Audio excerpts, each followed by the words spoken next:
Dili ka taga San Carlos kung wala ka kasuroy diring dapita. Kung wa kay lingaw, tiwasan ning video o apto sudlot kung unsay kanindot diri dapita.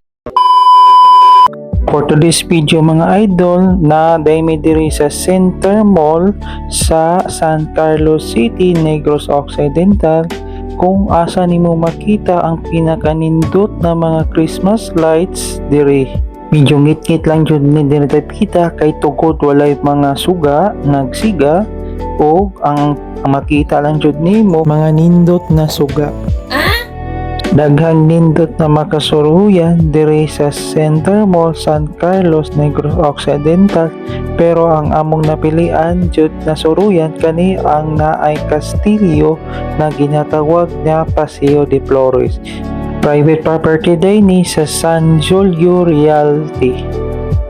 Igabot nimo sa entrance, ma-amaze jud ka sa kanindot na suga kanina Castillo. Igsulon nimo daan, makakita na kani mga duwin ni nagwadya para mo guide nimo kung asa ka mo padulong. Perting kuyawan ako, abi na kong estatwa Taura de Aina.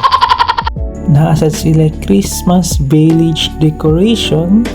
Nindot siya tanawon kanang ganing murag naa ka sa lugar na naay snow na dito ka nag-celebrate sa Christmas. Imagine yun ka kung mutanaw ka ani.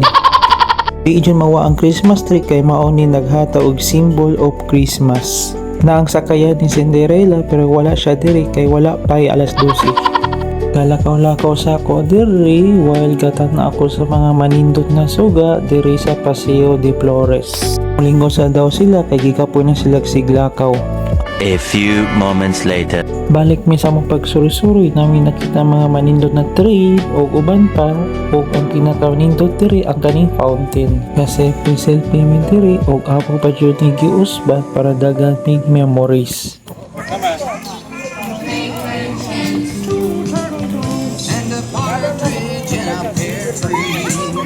On the 12th day of Christmas, my true love sent to me 12 drummers drumming. Og mao to mga idol, salamat sa pagtanaw sa akong vlog. O wala pa ka kasuroy diri, panuroy na mo.